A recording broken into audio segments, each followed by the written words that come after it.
So I think we'll just go ahead and get started. Like he said that there might be people that come in later. Let me double check and make sure there's no one else kind of waiting. He said there's something about a waiting room. Yeah, sometimes that happens. Yeah.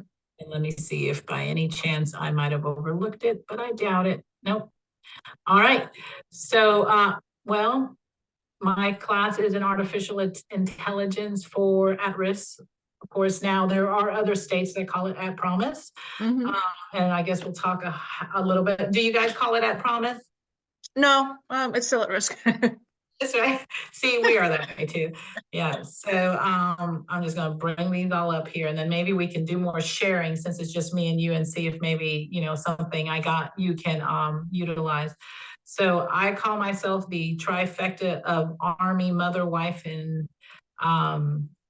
what is it now, or daughter. I started as an Army brat, and I got to stay home because my middle child, which is the one over here in the corner, I don't know if you can see, Mhm. he was actually born with a seizure disorder that I don't know if you ever seen that movie where that girl kept losing her memory.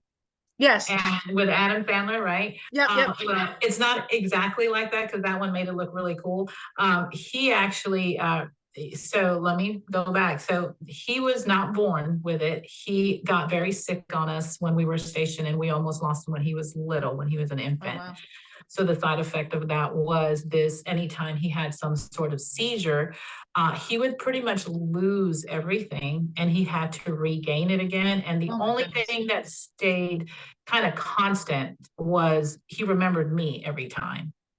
So of course, that's when I kind of got into, I knew he was going to be at risk. I knew he was going to have problems, and blessed enough that my husband was in the service and I got to stay home, and I started to volunteer in the school. And that's kind of where I started my journey. Right. And then fast forward a few years, and his third grade teacher was like, hey, your son isn't really getting anything, but that's okay. Don't worry. We're just going to have him sit in the back of the room and color, you know. Oh. And I was like, yeah, no, that's not going to work for me, So that's kind of when I started that journey and learning about multi-sensory way of learning, which as a SPED teacher, Yep. how to integrate. Like my kid to this day cannot sing the ABC song because I had to teach him, hey, A is for apple. It's round, it's juicy. We use it for this. So that's how he retained a lot of the stuff as we went by, because as the doctor was saying, it's like it had to be something that he can grasp in more senses than one. Then one. Yep. Yeah, so that's how he started to do that retainability, but he was still at risk because, sometimes he'd do great for a couple of years. And then like in sixth grade, it was in middle school. By that point, I had just started teaching special ed. He ended up losing everything and kind of degraded down to about maybe a second, third grade reading and mathematics and everything, So at that point we were helping, and he got to come back, but that kind of sparked my interest in working with students in SPED, and particularly looking at what it meant to be at risk. And so that's a little bit of my story. So today, what I hope to go through is how the understanding of what an at-risk student is, the traditional challenges and the AI solutions we might have for them, the history of kind of where AI kind of entered education, and how AI can be a tutor, not a substitute, but a tutor. Some of the research of AI, of working with particularly students of risk, and how to implement it, which will probably be the part that you want, because a lot of it is middle school and high school. So I don't have a lot of elementary. I have a few in there. And of course, then how to break it down independently so they kind of get that ownership of their education. And of course, where's it going? And then we'll just kind of wrap it up from there. Okay. Okay. All right. So, oops, wrong direction. Sorry. Just wanted you to see my kids again. So, I became a graduation coach. Like I said, I used to teach biology but in special ed, I taught biology A and B. But then they offered me the graduation coach, and I wasn't sure. I knew what a special ed student was. I knew he was at risk, but how did that entail the whole entire population? I wasn't aware of what it was, you know. By definition, of course, it's just a student who requires temporary or ongoing intervention in order to succeed academically. And as a coach, that's what I do. I collaborate with the administrators, with the parents, and with the student, and we build plans. And that's where AI kind of entered my life. I had a lot of kids. We have 1,000 and some kids. In 1 year, I saw over 200 and some students. And out of those 200 and some students, 73 of them were at risk. In other words, we're not going to graduate at the rate they were doing. One of them in particularly was a senior and only had 11 credits because he decided to homeschool, and mom didn't really make sure that it was getting done. So that's when I'm like, okay, I got my job, kind of cut out for me. I need to figure out how I can help them regain that ownership, Of course, we are now talking about this at risk for the, other people started. I just learned that now they're trying to push the at promise because, as a society, we never want any negativity placed into it's a sort of label because we don't want to label them. And they're saying that they're not at risk, that they are, there is a promising future for them. And that's why they're pushing that now. So, a new word, being sped, Yep. We went from CDC to ED, I don't know, from typicals and yeah, Yes. so I'm sure there's a new word out now. So, and the whole point of the at-risk program when you're working with them, of course, is that we want to make sure that they're able to transition into that, their community, the workforce, and everything successfully. Because obviously, if they do not have those stepping stones in high school, how are they going to be able to succeed and transition without as many hiccups? And we all know the world is not as forgiving. So currently in the United States, as the graduation rate for public school as of 2022 was between a 74 to 94% range. So for my school, we landed in the 93%, and we had 372 students 1 year. And at that time, 280 some made it, and then we lost around 18 of them. Last year, we had 165 students once they initiated this at-risk program. And I only lost 6, but 2 of them were pregnant. So I don't really look at it as a loss. Yeah. Yeah. So at-risk has to incorporate all those things, So of course, we don't need to put this in the chat, but have you ever worked with a graduation coach or at-risk students? I mean, what is your perception when you think So no, at the middle school level, all the kids go up. Even if they should be retained, they all go up. Wow. Okay. Yeah. Yep. That is high school is different. I don't know the high school data, but as far as the middle school, they all go up. Yeah. Yep. I think now they have a law where, at least in the state of Tennessee, where now the only place where there is allowed retainability is during the 3rd grade for that English component. Now they have to pass a certain testing, end of year course testing in order for them to graduate. And that really hit our kids really hard last year. A lot of parents were nervous about that. Do they have that in Jersey? They do. In fact, so my middle daughter is a high school senior. And they were talking about how there was about 30 or 40 kids that haven't passed that, requirement. So, everybody's kind of, they're panicking. Yeah, right. Yeah. All right, let me move first. So now we're going to do those transitional challenges of AI and how the AI is obviously the solution. So the reason why, let me back it up. So the reason why most of these kids are at risk in the high school level is because a lot of them kind of bring with them from the middle school. And that's why I know they're trying to now put graduation. I think they're trying to call them support coaches now, because once again, new new verbiage. But is those ones that have that constant repetitive with disciplinary issues, the behavioral component, which as SPED, they have that don't believe anxiety, the anger issues and all that. They're looking now when it comes to at-risk students, is their home environment conducive for success or not? Is there neglect?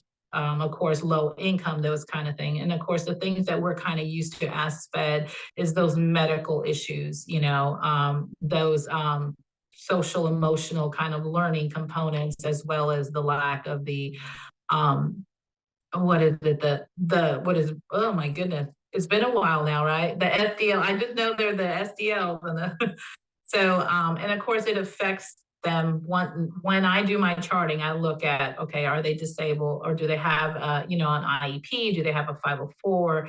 Are their test scores? How is their attendance? Attendance is huge and everything, and of course they end up being part of that high risk drop rate.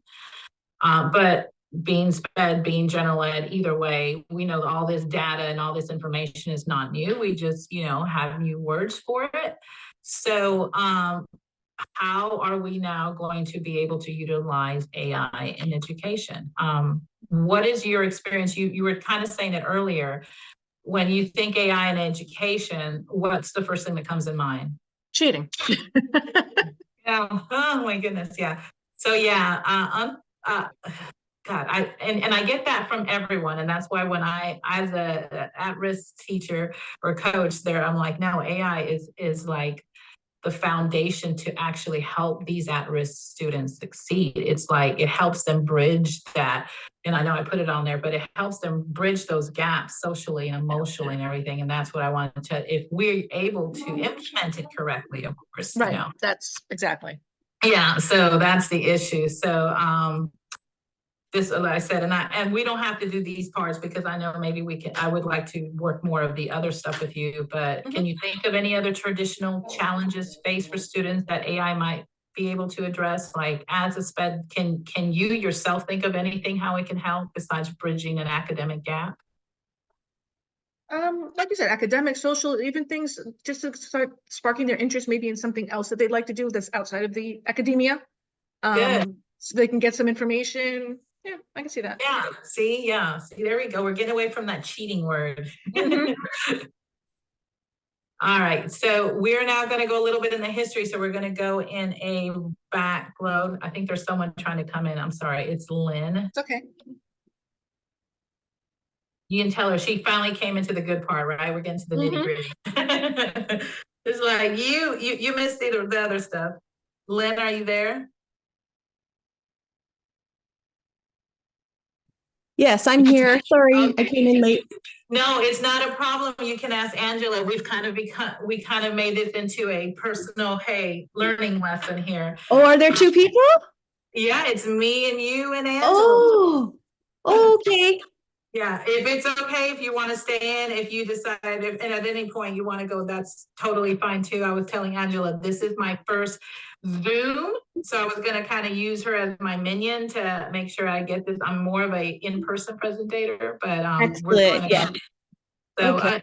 So real quick, Lynn. So, what do you teach, and where are your levels at risk? I mean, and AI.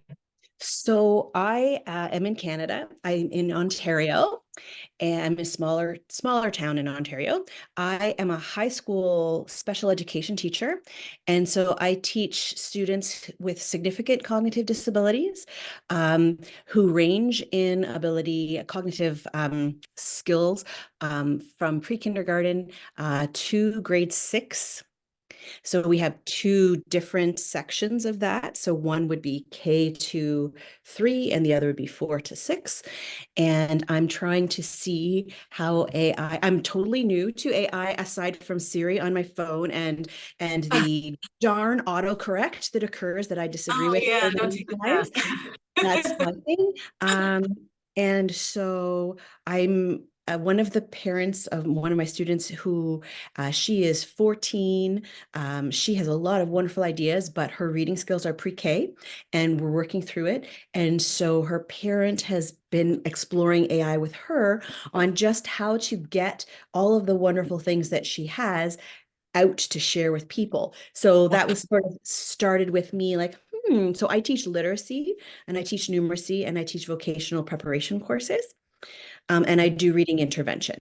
Nice. Well, she's also going to be a wealth of knowledge. Leslie, we're going to work this all together.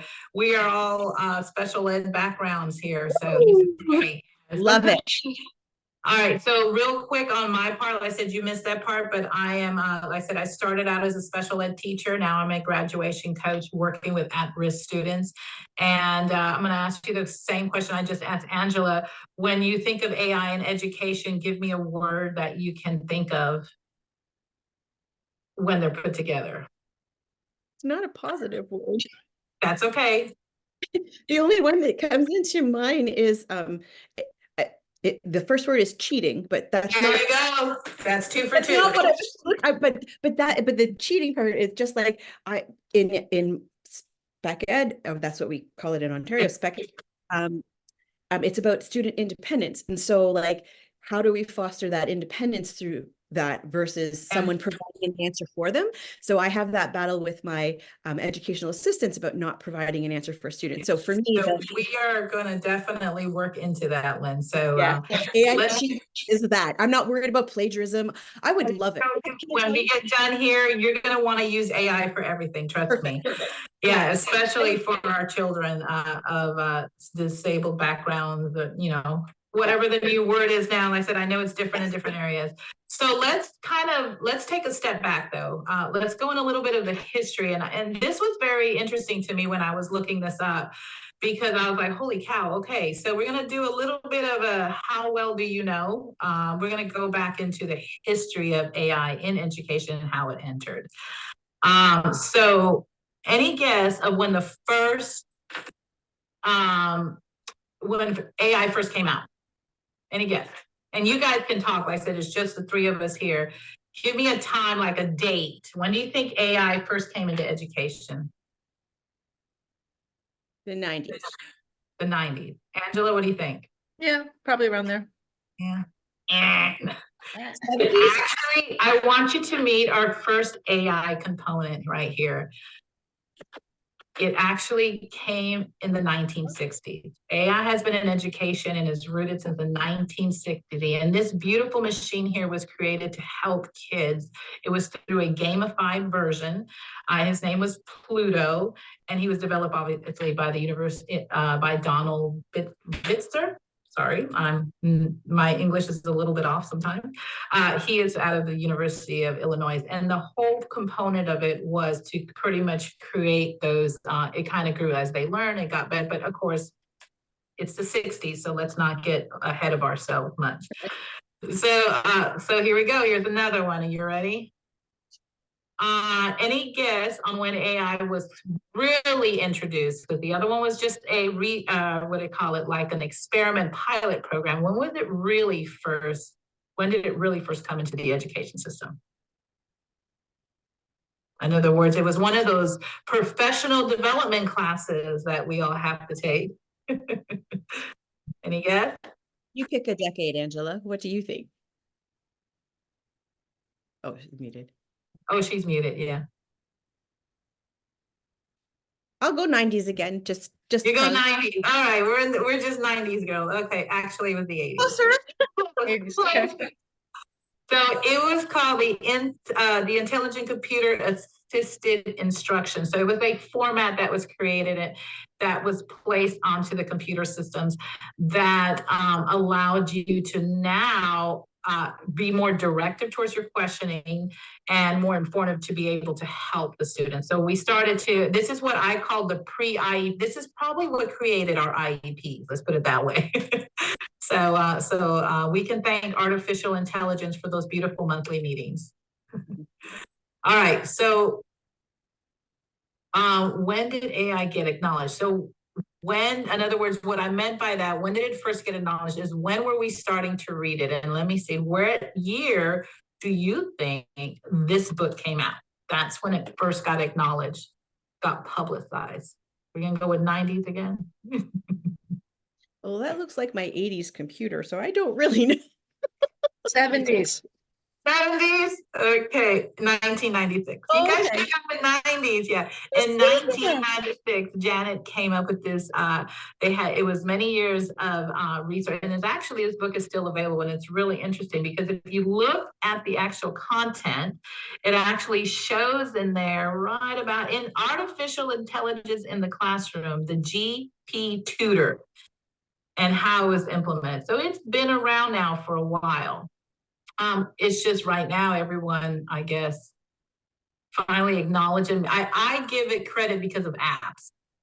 So how can AI, how can I convince you to start using another word besides cheating to bridge that academic app? So with AI, of course, here's that adapted learning platform, right? It can support at-risk students because it can create that tutor that is there for some classroom. I mean, Angela has another teacher in her class and you have aides, but there are a lot of places where you only are that one teacher of record and you have inclusion kids in there. And you have kids with 504s or behaviors, or just ones that have, like, I'm sure you all hear is like, oh, this is your student, Angela and Lynn. I don't know why this kid does not have an IEP.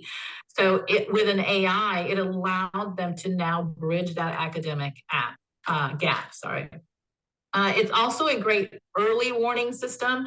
If we start utilizing AI at a younger school age, it could also assist special ed people to collect, because as special ed, we're always about our data.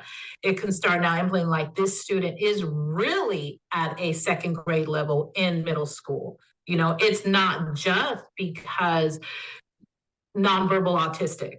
It's not just because, they had maybe it is the TBI injury, because I had a student who was real soon, they couldn't figure out what was going on. Well, he ended up finding out that they had a hemorrhage that they were not aware of, So AI can help start now collecting that data. So it's like a good early warning system. And my favorite is that it's a wonderful tutor, not just in the building, for those kids who especially have those social emotional issues that, you get those kids who are quiet and you're just wondering, what are they thinking? Like, what's going on with them? How can I break in through them? And with kids all around technology, why not have AI there to be able to be that friend versus just sitting there watching TikTok videos or, the latest craze, So I hope as we go, I'm going to keep saying, is it still cheating? I don't know. So we're going to now dive into this AI as a tutor for at-risk students. So the benefits of having AI as a tutor are, like I said, it's personalized learning. We all have, like you mentioned earlier, you can have 32 kids in a classroom. However, you have Betty and Johnny and Mike, and that day your assistant's out sick. You can utilize her to say, okay, this is the level they're at, because all the kids now, most of them are on computers.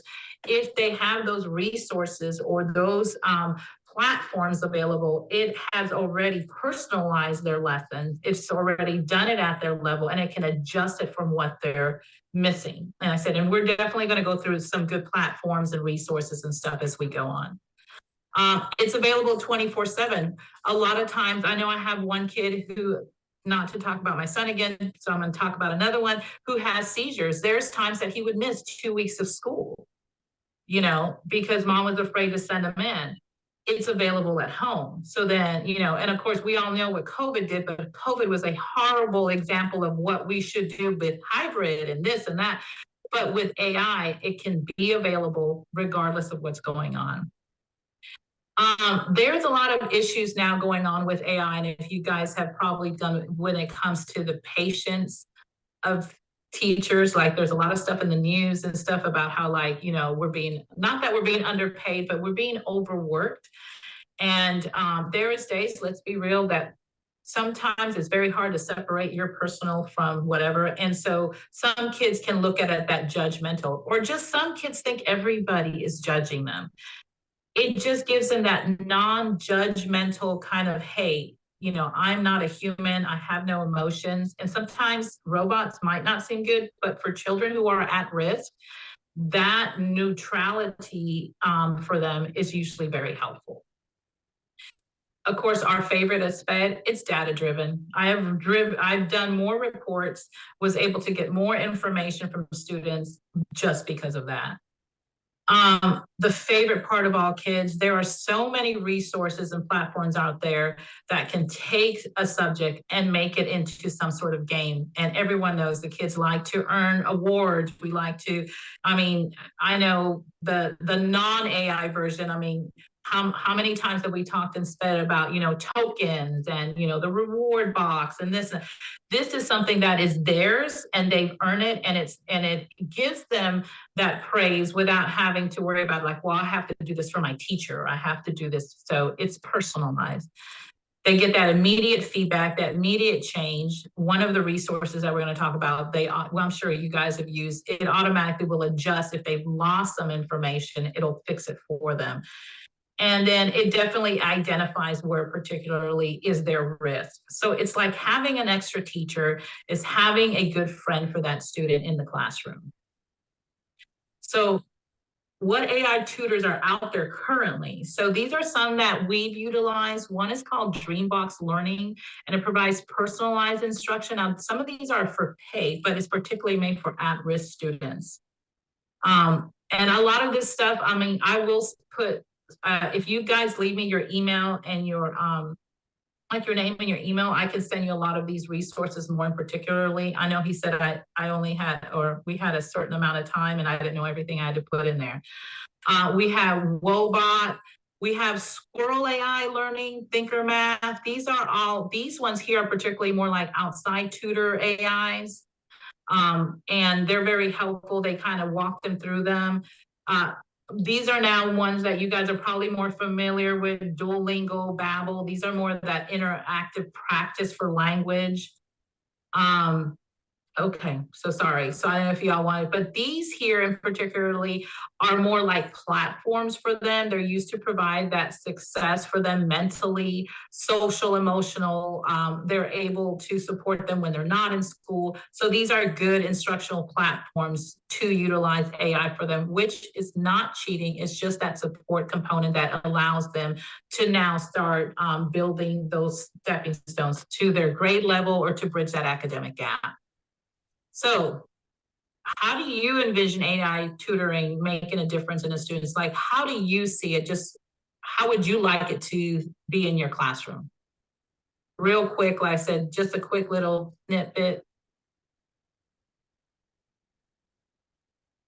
I can't hear you, Angela, if you're talking, love. I'm sorry. No, that's okay.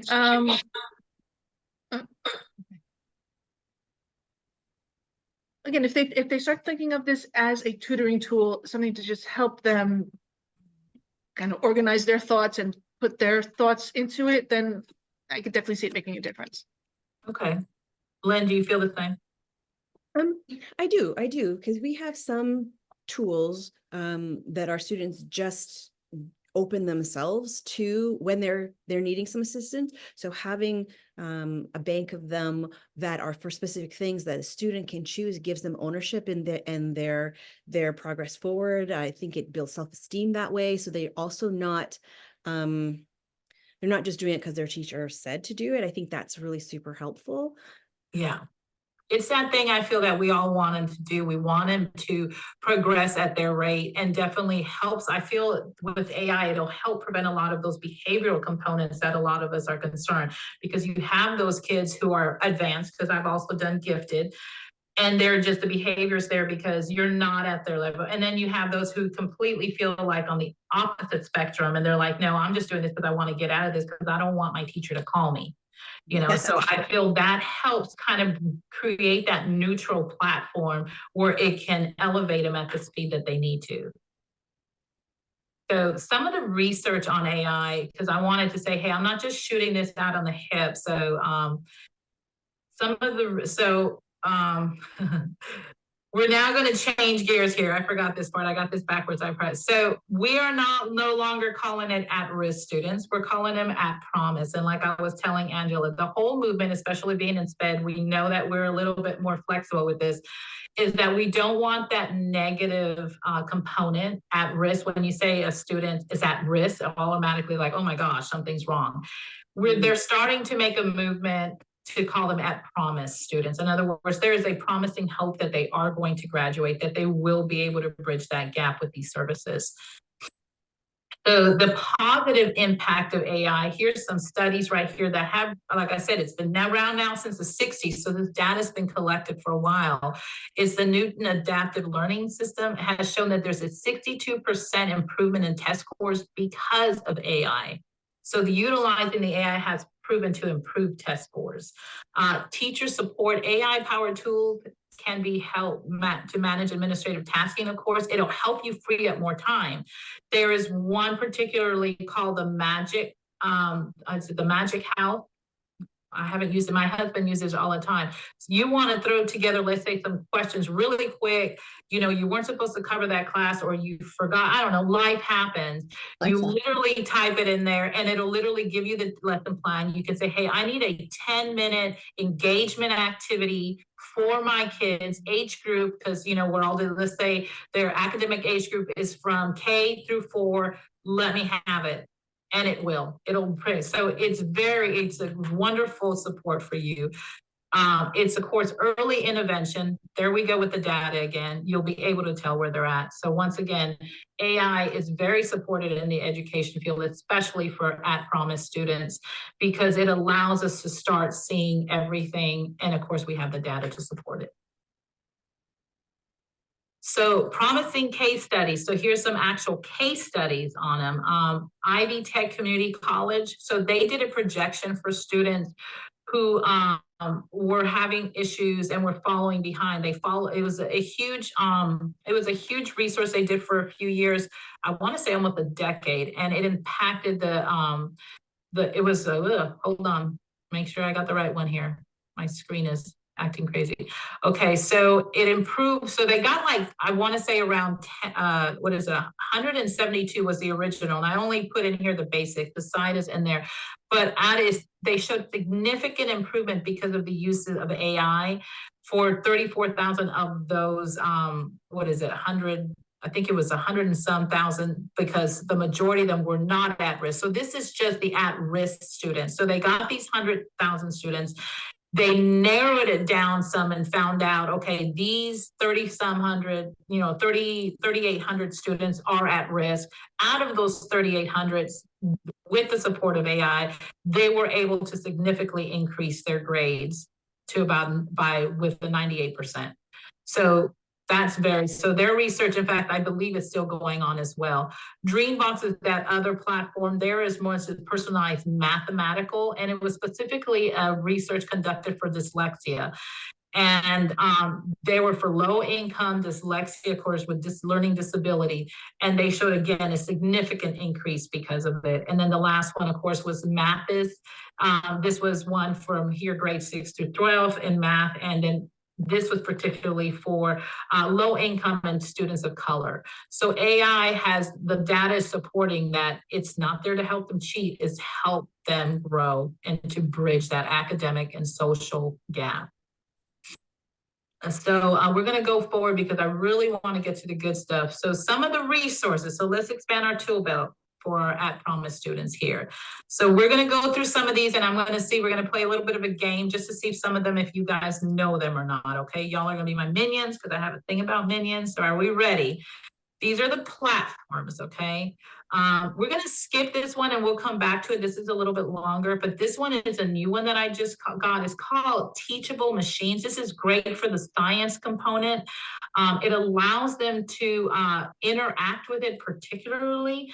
And let's say they want to see, okay, I want my facial recognition to be able to tell the difference between me and my dog. And I want to collect data and see if it can do it. So it actually creates a platform for them to be able to do this. I use this for my STEM kids. They even can identify body movement. So it's a very scientific one. I really like it a lot, but we're going to move forward because I know time is limited and I want to make sure I get to the nitty-gritty. All right, so we all know about code. Do you know about code.org? Does anyone know? So code.org is a free resource. It's available in 63 languages. And these are a picture of my kids from my STEM course. I do an after-school STEM course that does all those risk components. It offers the gamified version because it, let me move this. It has Minecraft components and it adjusts the game with them. All that. It does a drag and pull system, so you don't have to be super techie. It starts you from the beginning. And everyone's favorite, you get awards. Once a year, Code offers the Hour of Code, and it's a big thing. And that's why all these kids are here. We got a bunch of the kids from the school, and none of them had computer science experience, and they were all able to complete an activity within an hour. So that's that bridging that academic gap right there. Here are some of them are you familiar with? Any of these look familiar to y'all? Like Khan Academy, everyone knows, right? Khan Academy, IXL, I use that almost daily. Daily, yeah, that's what I know in special ed, we use IXL. Has anybody heard of Ingenuity? That one I don't know. Ingenuity is it's a little bit more of a high school platform. I think they're slowly going into, and they're starting to do a lot more AI stuff with STEM. It's a really good one you can look into. That offer is a paid one by the district, though. I will say that. So but it allows them to do that 24-hour. They can do it at home. They can do it anywhere for any subject content, from career all the way to math and English and everything. The same thing with Alex. This is, these are our books. Everyone recognizes this title here. They also offer AI components where they can differentiate the instruction for their particular academic level. So now here are some of the tools. So we can play the logo game here, okay? Same thing, it's gonna be quick and to the point. Let's see if y'all are new. What's this one? This one's called Grammarly. Oh. This one, right? I actually do know that one. On YouTube all the time. All right, how about this one? This one's called Pro Writing Aid. It literally analyzes their work after they've done it. They insert it in there and it's able to show them, hey, you use the word the too many times or but too many times, there's too many commas. And yeah, that's a really good one. My high schoolers like that one. How about this one? No? All right, so this one is an AI that kind of paraphrases and text. It helps us to understand the sentence structure. So this is one of those you can use where you have them write it and then have it inserted into AI. And then you can build additional questions off of that, like after everybody does it, right? Okay, so where did you go wrong? Well, it showed that I had run-on sentences or that I didn't have a good supporting verb. You see, so you're building those communication things with AI. And you're not turning AI into a taboo that, hey, you're not supposed to use it because it's cheating. We're now taking away the strength that we've given it, making it this demon, this evil component into something useful for our classroom. Okay, we know this one, right? This one I want to do. Yeah, this one the kids use. I have a classroom, I call it my robotics list or whatever, but it picks songs for them. And we kind of do like a little, sometimes we'll do like okay, now why is this song a good song? What kind of emotions does it give you? Because I do a lot of the social emotional component. So we even use something that adjusts, like, why do you think Spotify picked this song for us, from this particular after this one. So I've even used some of the more ones that are not necessarily made for education, but we turn it into that. All right, here's another one. What's this one? All right, this one you need to put on your thing. This is called Gemini. Gemini is on Google. It is kind of like your Chat GPT, but it's more educational. And this one I use all the time with my kids. Anything that we do, I recently had a student that wanted to leave school early. Father was in prison. Mom works construction, older, and didn't know how, he's Hispanic. didn't know how to write it professionally so that he could turn it in. I said, okay, mijo, I said, write it. I said, and then we're going to plug it into Gemini and say, can you please write this into a 2-paragraph thing? And then he did. And then we took it out and I said, okay, let's read over it. You would never use a word like, I harvest the necessities of things, right? No. So what word do you think well, there I would put, I use, or I said, okay, so we got what he wanted, that he was very nervous because English is not his first language, and he turned it around. What's this one? Everyone should know this one, though. This one is this is a chat box. This is someone that you can ask them questions. We've used this one, like one kid wanted to know what would happen if we had no water. Like how would we survive, you know? And so we did a big lesson plan on that one. So we let them put in words, you know, like what would happen if there was no bread, you know, or we didn't know. So that one is okay. So this is another one. What's this one? This is called photo math. This is the one where they can take pictures of their problems and it breaks it down. So now let's go back. For these at-risk students, we're talking about cheating, right? I let them do it, and then I had them present it. I said, okay, at what point did you lose and you not understand this component? I have them put it up, on the board. And I said, okay, put it exactly the way, okay, so you understand this, yes, and this part went this, but here I didn't understand. So then we break it on and then we make it into a group project. And if the kids, other ones went, yeah, well, this is where this, and then that's that peer tutoring part. So now you're using an app and taking away that cheat component. So this one, I don't have a lot of experience on it, so we're going to face, it's the same thing. These ones are all those kind of components. This is another math one. These are all apps that the students have on their phones. History Vault is kind of a new one. The History Channel is trying to get into it. It's where they would ask historical questions and they actually have like, hey, this is a good film for you to watch. So here you have it. They want to learn about the Civil War and you don't want them to cheat. And it's like, hey, I need something about the Civil War. And now it's having them have a visual. So if you can't be there for that student for history, here you have an app to help you. This one is called Scriber. This one helps soccer. These are more for high schoolers. So this one just kind of helps them do research. This is a great research. It's kind of better than Google. It's particularly just for education. If they go on here, they're able to look up a source. So I consider this better than the Wikipedias because it gives them actual vetted information versus what we're used to. And then Notability is one of those that if you have horrible writing, and it could take a picture of it and it can script it for you and help you write it correctly. So that's for those kids who are timid, at risk, once again, like, oh, I'm a horrible writer. That's okay. Write the way you are. It's able to identify it and make it into something that is legible. Again, all AI, all supporting their growth. You know, we're taking that power away from the evil of AI and putting it back into the educator's hands, okay? And then my favorite is called Da Vinci. That's an art app. It allows you to create pictures from verbal comments. This is Da Vinci.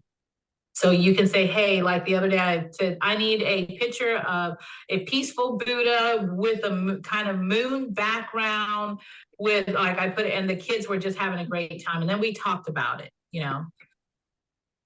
So now before we move on, if you have any of them that I missed on here, put in the chat box. If not, we'll keep on going. So how are we going to implement these strategies into education? And let me look at our time check. We have 15 minutes, and I apologize. I probably elaborate. I should have just kept it on this part. So let's go into the nitty gritty.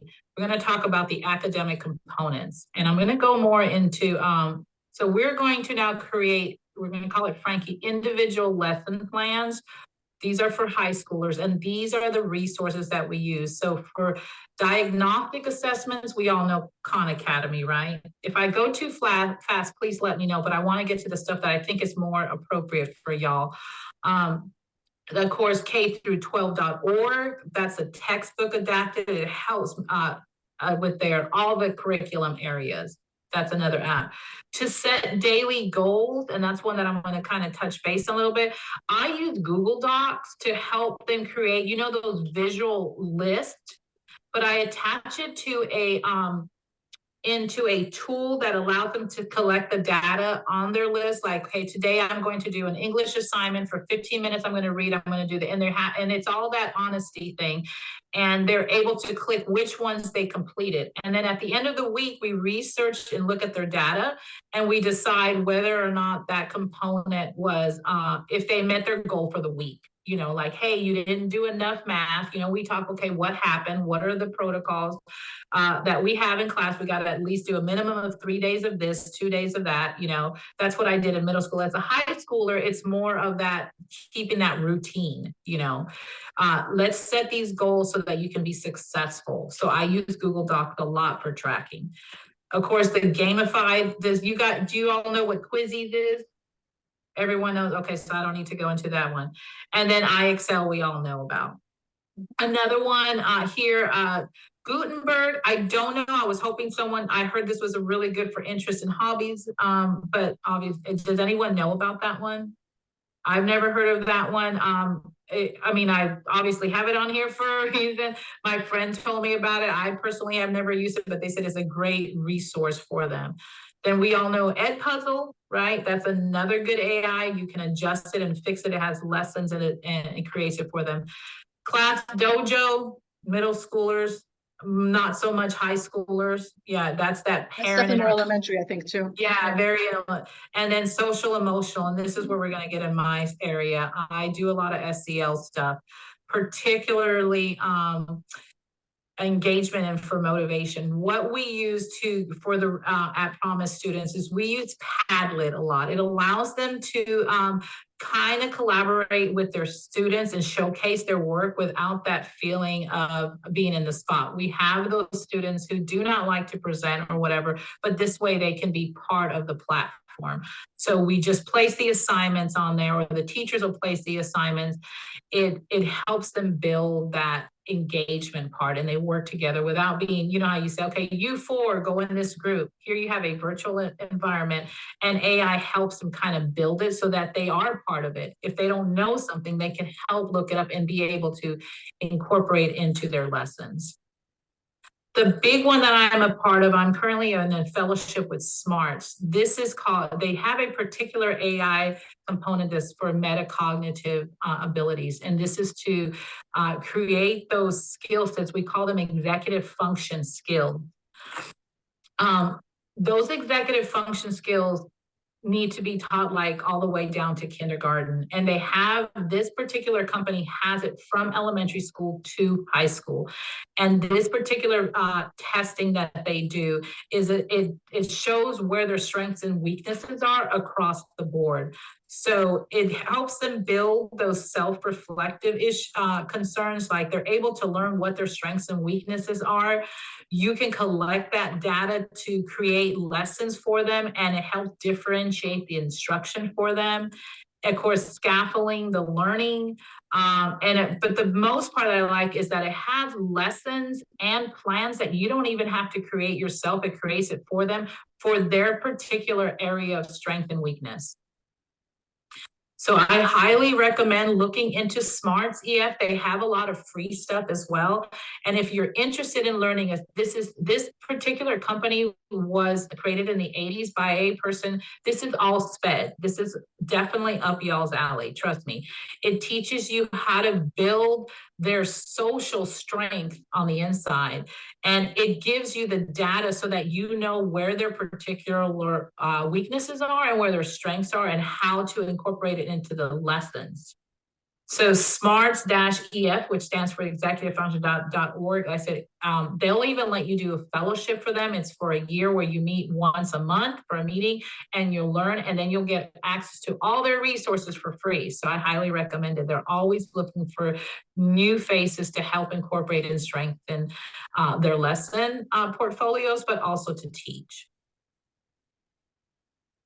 So that social emotional growth component that I was talking about, and we have about 7 minutes late, I apologize. So yesterday I was supposed to do this class, and this is how I said I took AI and we owned it. We 3 days ago, we had one of our students get in a car accident, and he passed away on impact. The thing that really hit about our school was that a year ago, the cousin of the exact same student also passed away in a car accident. And we have a very tight-knitted community. I'm in Little Charlotte, Tennessee, so we have a very tight-knitted community, and we have a very large Hispanic community.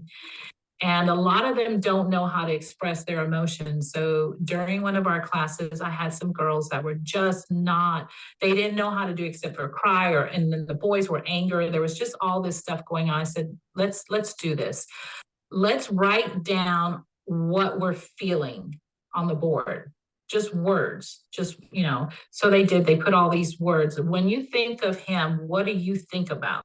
They put it all up there, And I said, okay, now let's go on AI. We went on AI. We went on Gemini, the one I told you that's on Google. I said, let's put those in there. And I want you guys to write on there and say, hey, I need you to help me create a poem about these feelings that I have for him, what he means to us. So they did that. Then they all agreed. I was like, okay, let's pick which one sounds the best. Now keep in mind, during this process, we're communicating, they're collaborating with each other, they're sharing an emotion, and that's why I said, okay. And one of the kids like, well, I wish we could make a song. And they did. They created a song. They put those things into Suno. It's a new musical app. And they put their words and said, hey, this is how we feel. It asked them some questions. So it was like that tutor component, like, who was he? What was he to you? They put it in there and they created these songs for him. And this is one of the songs there was two of them. This one was a female one. This one is a male ballad one. This one's a little bit more uplifting, as it says. And this one was a more emotional song. And they were able to, now they want to share it with his family. So here you have kids who are at risk, who don't know how to verbally say what they want to say, who are going through these emotions.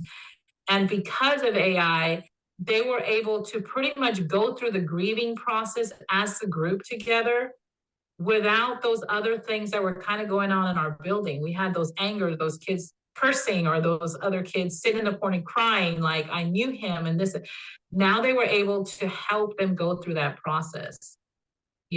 And some people just communicate better with music and poetry. And that's why AI to me is just, I feel that we need to take away that component and make it just look as cheating. Because when I think about it and I look at that, how many musicians in the world do not have people write songs for them, but then yet it's theirs? They owned it, right?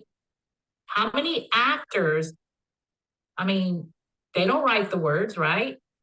Someone else writes it for them. It's how they take it in and own it to make it their own. And that's what we have to incorporate into these kids, is that this is there for you as a resource, but how are you going to make it yours? And if we as educators pull that forward and tell them, hey, this is good.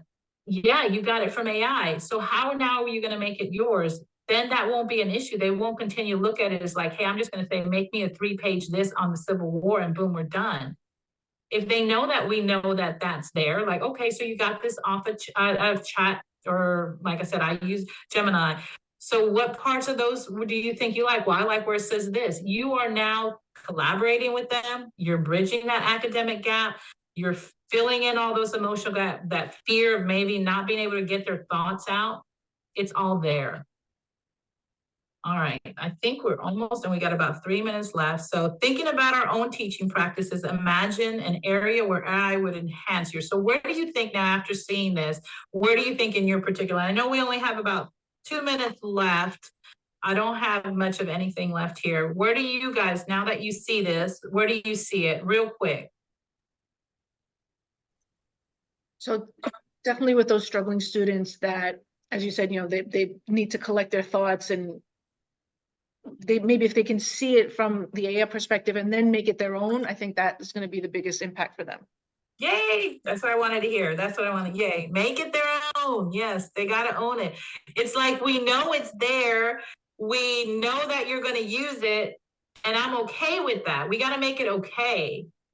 So now how are you going to turn it around, and which part of it is really you?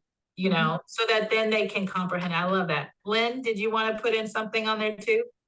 Yeah, I was just, I'm constantly, as I'm sure we all deal with students who have self-esteem issues, like it's a big deal and they often don't feel heard and they don't feel like they can contribute. Like when you were saying about that student who English wasn't his first language, so he didn't feel really good about his work. And what I like about this is it validates all of the input, and it's like, okay, so here, and then what can we do? It's always a way forward, and it's a very positive thing. So it reflects back what they said, and then they're like, oh, okay, so it's like someone's listening. I matter. It matters what I just said, and I don't think we can put a price on that. Like it's so No, so. you're absolutely right. I think just having that component in there to help to make them open up for those who can't, and actually, yeah, I love that.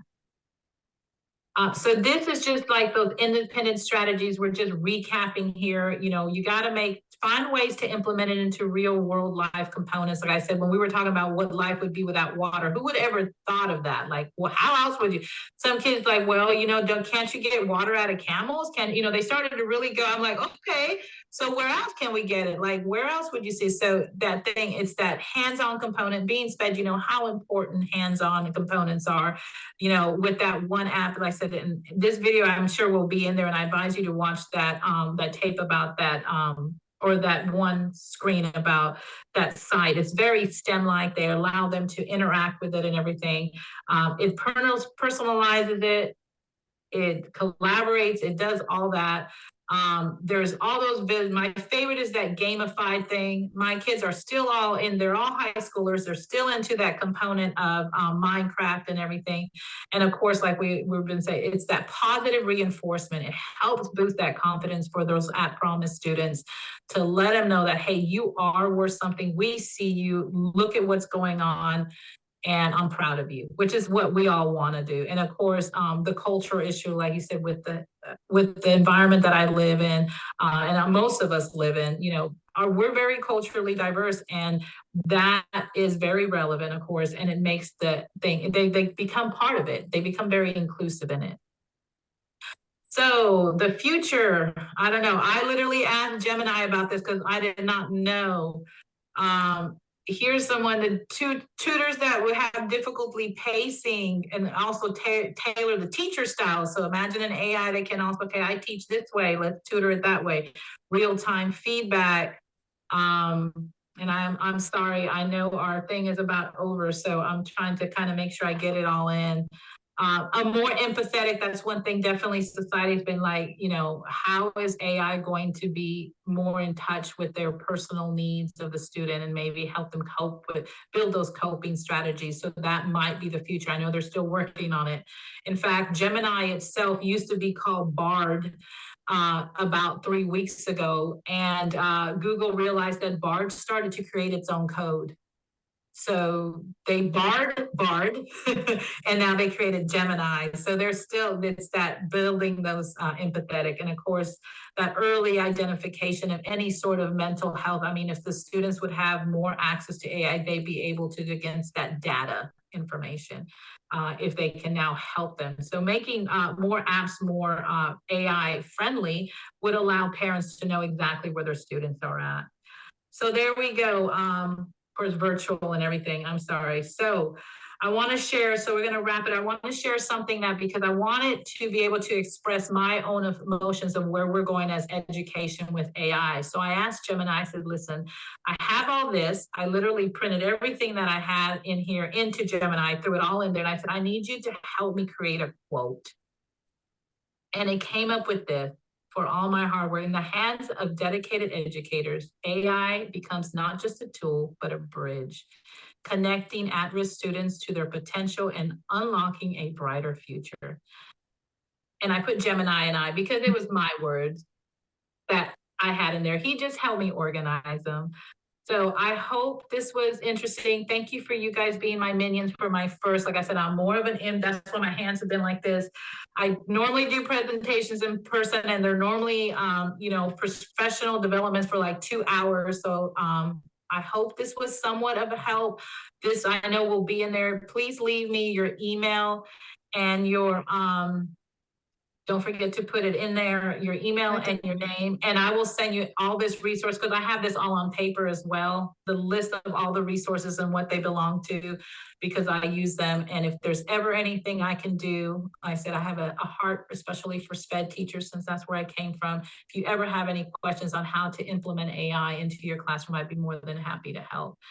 But they asked me to do this, so please leave us a feedback and share with us. I think it's some sort of survey they go before you leave. So thank you so much. Thank you. I really appreciate y'all. All right. This will be on for y'all. I'm just gonna, oops, wrong way. I'm just gonna turn off my camera. It was very nice. Thank you for you guys coming to mine. Thank you. Continue to enjoy it. Can you guys see the whole entire? Is that better? Yeah. Okay, perfect. All right. So y'all have a great evening and enjoy the rest of the conference. Thank you. Thanks, bye. Take care. Bye. Bye.